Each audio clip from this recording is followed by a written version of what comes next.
하나님께서 이 시간 우리 모두에게 크신 은혜와 사랑을 베풀어 주실 줄 믿습니다. 최근에 우리나라 정치권에서 자주 사용하는 단어가 하나 있습니다. 미국 뉴욕 타임즈에서 한국 정치 상황을 설명하기 위한 용어로 사용을 하고 있죠. 이 단어가 바로 내로남불이라는 단어입니다. 내로남불이라는 말은 내가 하면 로맨스고 남이 하면 불륜이다 라는 그런 뜻이죠. 내로남불은 한마디로 말하면 이중잣대입니다. 나는 해도 괜찮지만 다른 사람은 하면 안 된다 라는 말입니다. 일반적으로 자신이 믿는 가치가 외부의 여러 가지 상황들과 충돌을 하게 되면 갈등이 생기게 됩니다. 그러면 사람들은 그럴싸한 이유를 찾아내려고 하죠. 정치의학에서는 이것을 가르쳐서 합리화라고 그렇게 부릅니다. 내로남불 역시 자기 합리화의 일종입니다. 자기 합리화는 이 험악한 세상에서 우리가 살아가기 위해 사용하는 자기 방어 기제 중에 하나라고 할 수 있습니다. 자기 합리화는 나름대로 긍정적인 부분이 있죠. 여러분, 우리가 살아가면서 수많은 문제와 갈등에 직면을 하게 됩니다. 그 속에서 우리가 자기 합리화를 하지 않으면 우리가 미쳐버리거나 아니면 세상과 동떨어져서 아웃사이더로 살아갈 가능성이 많습니다. 어떤 식으로든 자기 합리화 과정을 거치기 때문에 그나마 이 미쳐 돌아가는 세상 속에서도 우리가 살아남을 수가 있는 것이죠. 그런데 이 자기 합리화에는 부정적인 부분도 있습니다. 부정적인 의미에서 자기 합리화는 이중잣대가 되기 쉽습니다. 똑같은 일도 나는 그래도 돼. 그렇지만 너는 그러면 안 돼. 라고 그렇게 말하기 때문입니다. 오늘 본문에서도 이 사실을 우리가 확인해 볼 수가 있습니다. 오늘 본문에는 두 사람이 등장합니다. 먼저 첫 번째 등장하는 사람이 다윗입니다.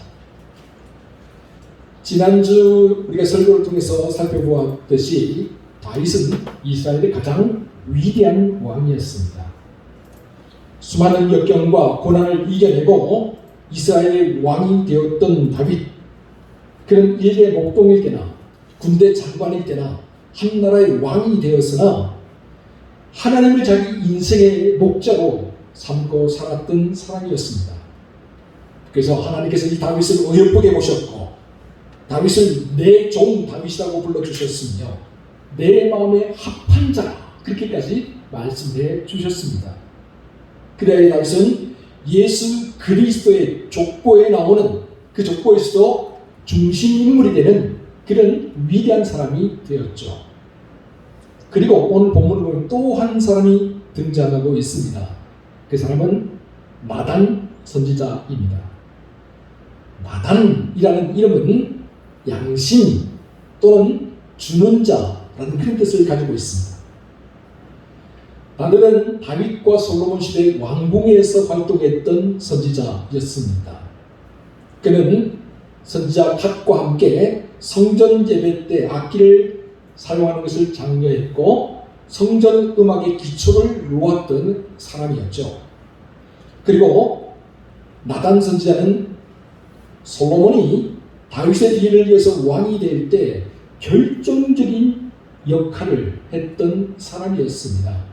그러다 보니까 솔로몬이 왕이 되고 난 다음에 나단과 그의 두 아들 아사랴와 사붓을 아주 중요한 직책에 임명을 했죠. 뿐만 아니라 그 후에 말년에는 나단이 솔로몬과 다윗의 역대기를 기록했다라고 성경 우리에게 알려주고 있습니다. 이처럼 나단 선지자는 다윗과 솔로몬과 매우 친분 관계가 두터웠던 사람이었습니다. 다윗과 나단 신분 관계가 두터웠던 아주 가까웠던 친밀했던 두 사람이 만났습니다. 그런데 어쩐 일인지 이상하게도 이번에는 두 사람 사이에 싸늘한 냉기가 흐르고 있습니다. 분위기가 영 심상치 않습니다. 그래서 다윗이 자꾸만 나단의 눈치를 보면서 말합니다. 도둑이 제발저린다고 하지 않습니까? 우선 나단은 비유의 형식을 빌어서 다윗에게 말을 합니다. 왕이시여, 어느 마을에 두 사람이 살고 있었습니다. 한 사람은 양과 소가 엄청나게 많은 부자였고, 한 사람은 암양 새끼 한 마리뿐인 가난한 사람이었습니다.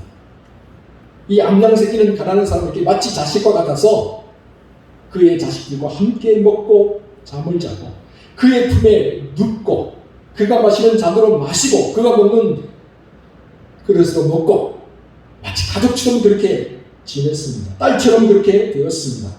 그런데 어느 날 부자에게 손님이 찾아왔습니다.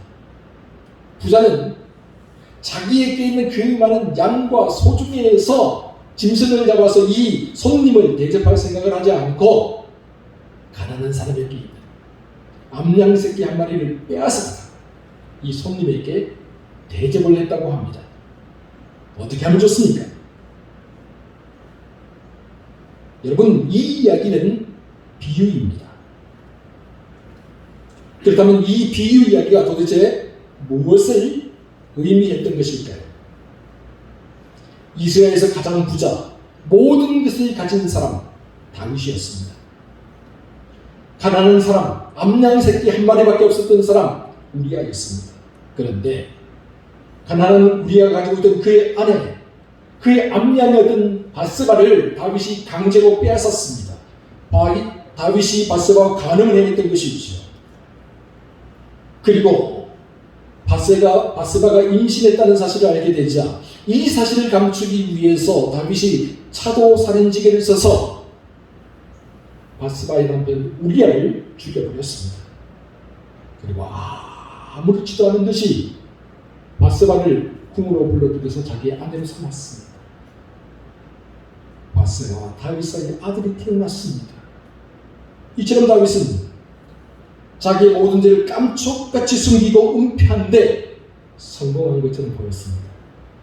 그렇게 세월이 유유히 흘러 10개월이라는 세월이 지났습니다. 그러던 어느 날 다윗이 가늠한 사실을 나단 선지자가 알게 되었습니다. 하나님의 명령을 받은 나단 선지자가 다윗을 찾아왔습니다.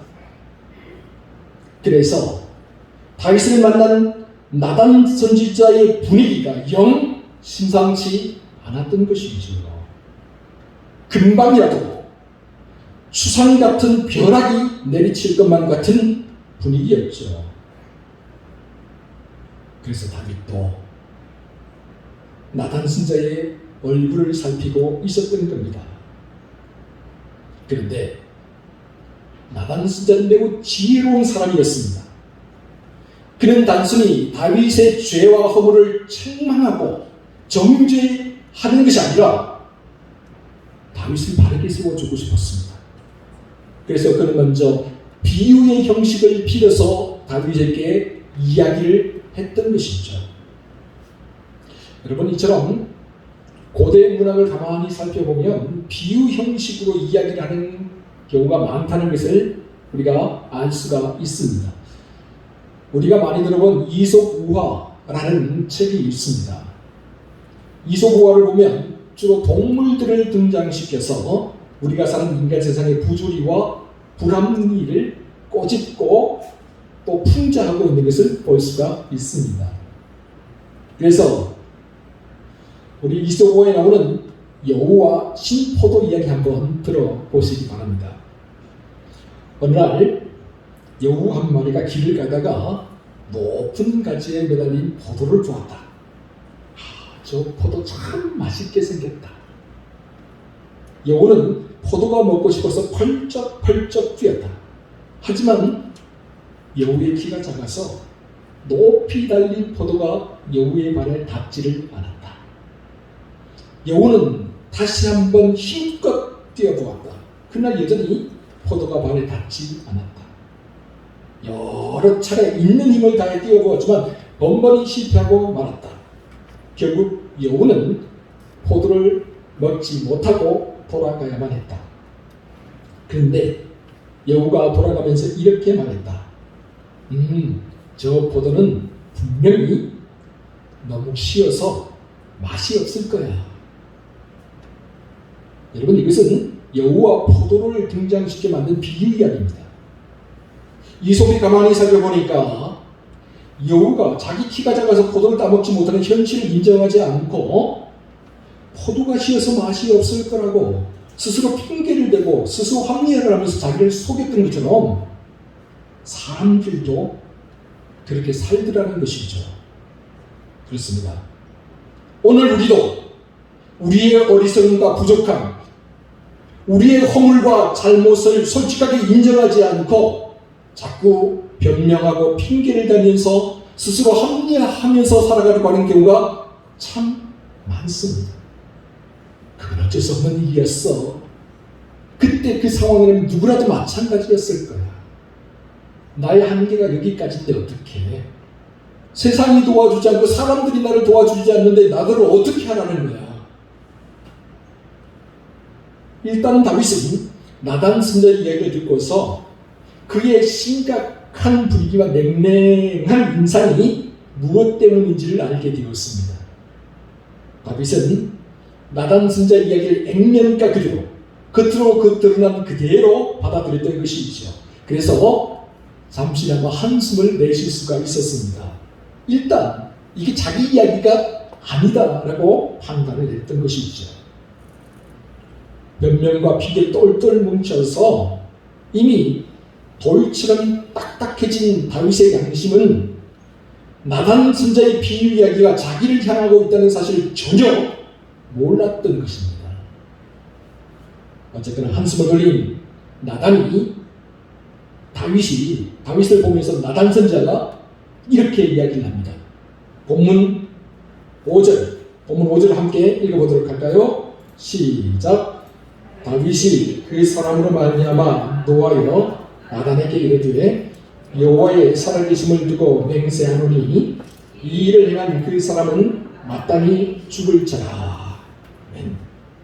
여러분, 다윗이 목소리 높여서 자신 있게 이야기를 합니다. 아니, 뭐라고요? 말도 안 됩니다. 이스라엘에 나 다윗이 다스리는 이 나라에 그런 나쁜 인간이 있다니.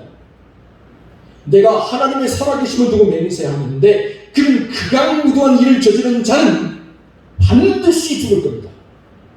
도대체 이런 일을 행한 사람이 누구란 말입니까? 다윗은 이야기 속에 나오는 부자가 이스라엘의 사회적인 약속과 안정을 깨뜨렸다고 보았습니다. 그래서 다윗은 나라를 다스리는 왕으로서 다시는 이런 일이 이스라엘에 발생하지 않도록 백성들에게 강력한 본때를 보여주어야 된다고 생각했던 것이지요. 그러니까 다윗이 자기 잘못에 대해서는 너그럽게 눈을 감아주고 넘어가면서도 남의 잘못에 대해서는 엄중하게 대하는 이중적인 잣대를 들이대고 있다는 것입니다. 자기의 잘못은 물어보지 않고 남의 잘못을 핏대로 올리는 다윗.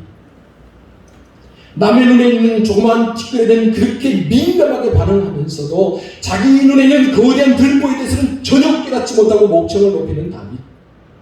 너무나 이중적인 모습으로 내로남불을 외치고 있는 다윗. 근데 어쩌면 바로 이 모습이 오늘 우리의 모습은 아니던가요?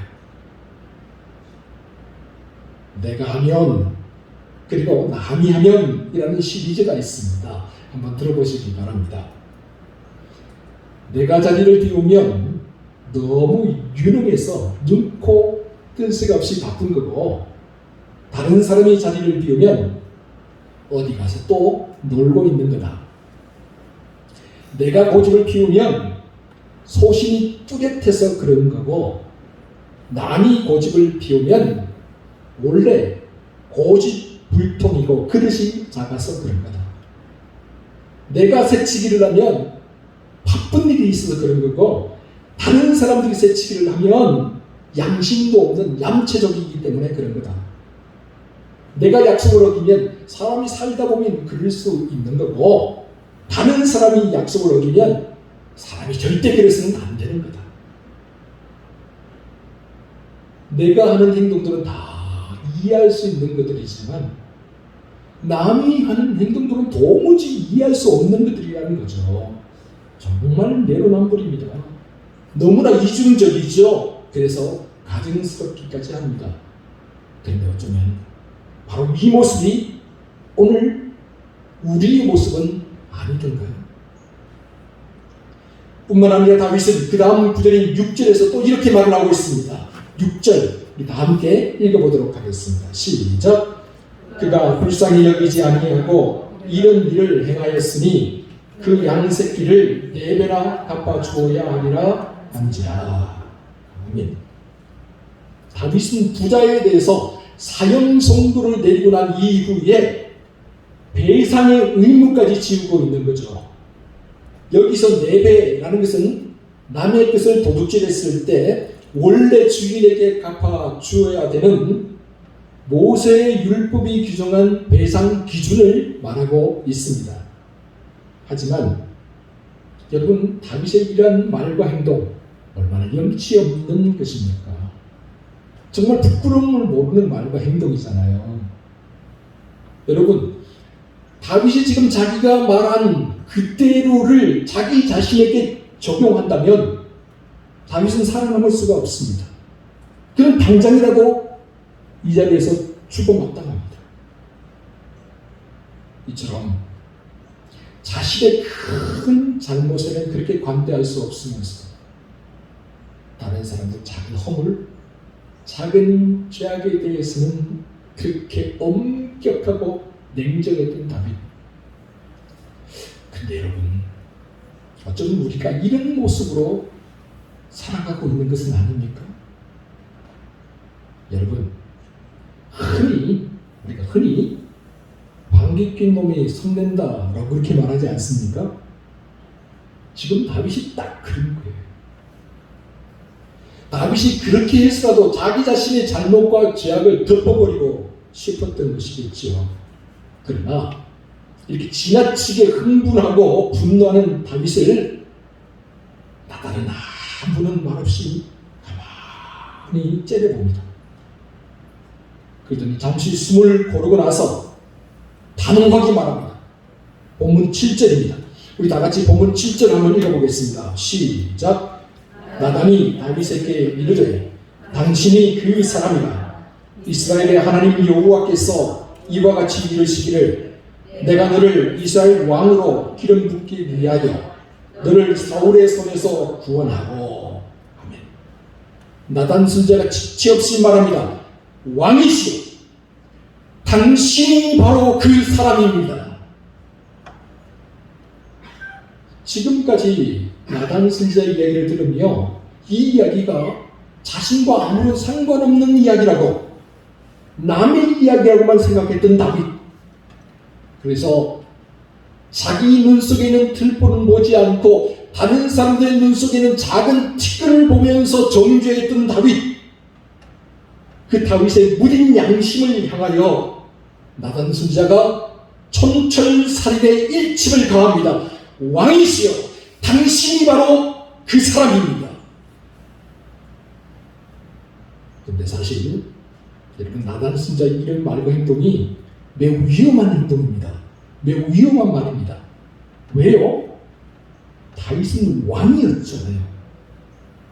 절대 군주 왕이었잖아요. 왕의 말 한마디면 나단 선지자는 그 순간으로 목이 날아갈 수도 있는 거잖아요. 이런 상황에서 왕을 찾아와서 왕의 치부를 드러내고 책망할 수 있다는 것은 결코 쉬운 일이 아니었습니다. 자기 생명을 내놓지 않으면 불가능한 일이었죠. 그러나 나단 선지자는 하나님의 사람으로서 해야 될 일을 했습니다. 그는 하나님의 뜻을 위해서라면 어떤 위험도 감수할 수 있는 자세가, 마음 자세가 되어 있었던 것이죠. 그래서 그는 담대하게 외칠 수 있었습니다. 왕이시여, 당신이 바로 그 사람입니다. 나단 선자가 이렇게 외치자 잠자고 있던 다윗의 양심이 눈을 떴습니다. 죄악으로 무뎌지고 변명과 핑계로 자기 합리화로 잠자고 있던 다윗의 양심이 마치 뾰족한 바늘로도 찔린 것처럼 화들짝 놀라며 깨어 일어났습니다. 그리고 그 다음 순간 다윗은 무릎을 꿇었습니다. 여러분, 다윗은 왕의 권위를 내세우지 않았습니다. 내가 누군데, 내가 어떤 사람인데 감히 선지자 주제에, 그렇게 하지 않았습니다. 다윗은 자기가 입고 있던 신분의 옷을 벗어버렸습니다. 영적인 가면도 벗어버렸습니다. 그리고 모든 변명과 모든 핑계, 모든 자기 합리화도 다 내려놓았습니다.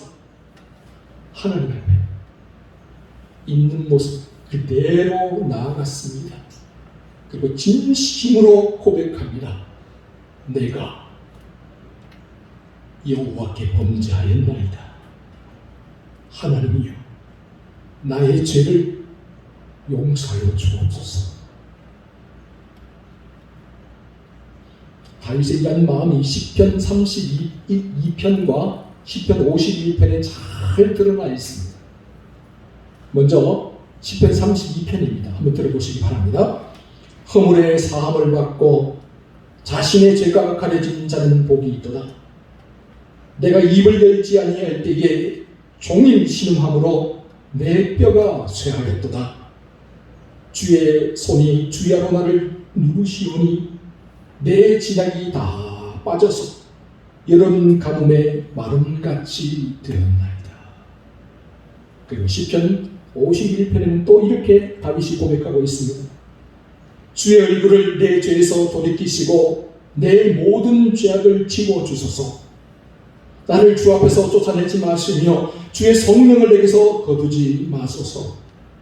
하나님께서 구하시는 제사는 상한 심령이라.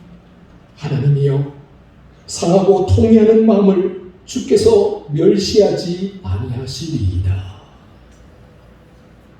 이처럼 다윗은 진심으로 자신의 죄를 뉘우쳤습니다.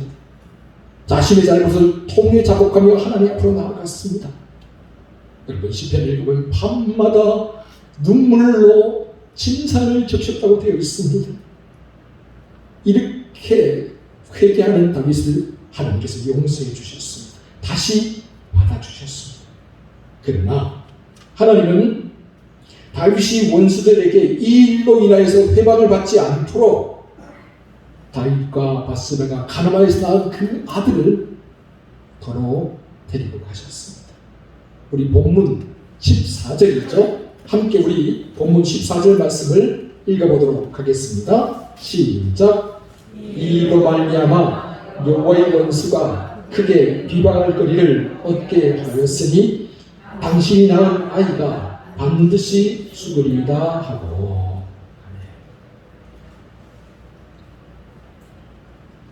다윗이 낳은 아들 하나님께서 데려가셨습니다. 하나님의 공의를 세우기 위해서, 하나님의 율법을 세우기 위해서, 그리고 다윗이 원수들의 비방거리가 되지 않게 하기 위해서 아무 죄 없는 그 아이를 하나님께서 데려가셨습니다. 여러분, 이것은 기독교의 대속의 원리를 그대로 보여준다고 할 수가 있습니다. 하나님께서 우리의 죄를 대속해 주시기 위해서 아무 죄가 없으신 독생자 예수 그리스도를 십자가 위에서 화목제물로 삼아 주셨던 것처럼 말입니다. 그 후에 하나님은 다윗과 바세바 사이에 아들을 하나 더 주시죠. 솔로몬입니다. 그리고 하나님은 이 솔로몬에게 또 다른 이름을 허락해 주셨습니다. 하나님이 직접 이름을 붙여주시죠. 여디디아입니다. 여디디아, 하나님으로부터 사랑을 입은 사람. 여디디아, 하나님으로부터 사랑을 입은 솔로몬. 그는 하나님께뿐만 아니라 사람들로부터도 많은 사랑을 받는 사람이 되었습니다. 하나님과 사람에게 사랑을 받았던 솔로몬은 다윗의 뒤를 위해서 왕이 되었고, 아버지 다윗이 마음에 품었던 가장 큰 소원인 하나님의 성전을 짓는 참으로 엄청난 역사를 이루어냈습니다. 사랑하는 성도 여러분, 오늘 우리에게도 나단 선지자와 같은 사람들이 필요합니다. 오늘 우리에게도 우리의 잘못과 죄악을 일깨워줄 사람이 필요합니다. 우리의 게으름과 나태함, 안일함과 안주, 그리고 우리의 허물과 잘못을 죽비처럼 내리치면서 일깨워줄 사람이 필요합니다. 또한 오늘 우리가 누군가에게 나단 선지자와 같은 사람이 되어야 합니다. 우리 곁에 있는 사람들이 잘못된 길로 접어들 때에, 죄악된 길에 빠져서 허우적거릴 때에 그저 멀뚱멀뚱 지켜보는 것이 아니라 나단 선지자처럼 지혜롭게, 그렇지만 담대하고 단호하게 책찍질하고 권면할 수 있는 사람이 되어야 합니다. 뿐만 아니라 부정과 부패 앞에서, 불의와 부조리 앞에서 당당하게 진리를 말하고, 이 세상의 권력자들과 권세자들 앞에서도 담대하게 하나님의 말씀을 선포할 수 있는 사람들이 되어야 합니다. 하나님의 공의를 실천하기 위해서라면 어떤 위험도 어떤 처벌도 감수할 마음 자세가 되어 있었던 나단 선지자, 심지어 하나님의 뜻을 이루기 위해서라면 자신의 목숨까지도 아낌없이 내어놓을 준비가 되어 있었던 나단 선지자, 그가 있었기에 오늘날 다윗이 있을 수 있었습니다. 나단 선지자가 다윗 곁에 없었다면 아마도 다윗은 역사에 남는 오명을 남기는 사람, 그런 사람밖에 되지 않았을 겁니다. 나단 선지자가 다윗 곁에 있었기에, 다윗이 잘못된 길로 접어들 때에 그를 책찍질하고 책망하여 바른 길로 갈 수 있도록 잡아줄 수가 있었던 것이죠. 그러므로 오늘 이 자리는 우리 모두가 나단 선지자와 같은 삶을 살아갈 수 있기를 바랍니다. 나단 선지자와 같이 죄악 가운데, 허물 가운데 잠자고 있는 그 영혼을 깨워줄 수 있는 사람들이 될 수 있기를 바랍니다. 지금 나단 선지자와 같이 부정과 부패, 불의와 부조리로 얼룩진 이 세상을 향해 하나님의 공의와 하나님의 뜻을 선포하며 살아가는 저와 여러분 모두가 될 수 있기를 주의 이름으로 축원합니다. 기도하겠습니다. 사랑하는 주님, 오늘 우리가 나단 선지자처럼 살게 하여 주시옵소서. 공의와 진리의 목소리가 잘 들리지 않는 이 시대에, 하나님의 뜻과 계획이 잘 드러나지 않는 이 시대에 나단 선지자와 같이 어둠을 밝히는 한 줄기 빛으로 살게 하여 주시옵소서. 죄악으로 잠들어 있던 다윗의 양심을 찔러 깨웠던 나단 선지자의 외침과 같이 잠든 영혼들을 흔들어 깨우게 하여 주시옵소서. 변명과 핑계로 똘똘 뭉쳐서 돌처럼 딱딱해진 다윗의 양심을 순식간에 무너뜨린 나단 선지자의 외침과 같이 무뎌진 양심들을 쪼개고 황무지처럼 메마르고 간조해진 영혼들을 푸르고 풍성한 그리스도의 마음으로 채워줄 수 있는 삶을 살아가게 하여 주시옵소서. 주여, 우리를 사용하여 주옵소서. 주여, 우리가 주님의 손에 들려서 아름답게 쓰임받게 하여 주시옵소서. 이 모든 말씀 우리 구주 예수 그리스도의 이름으로 기도하옵나이다.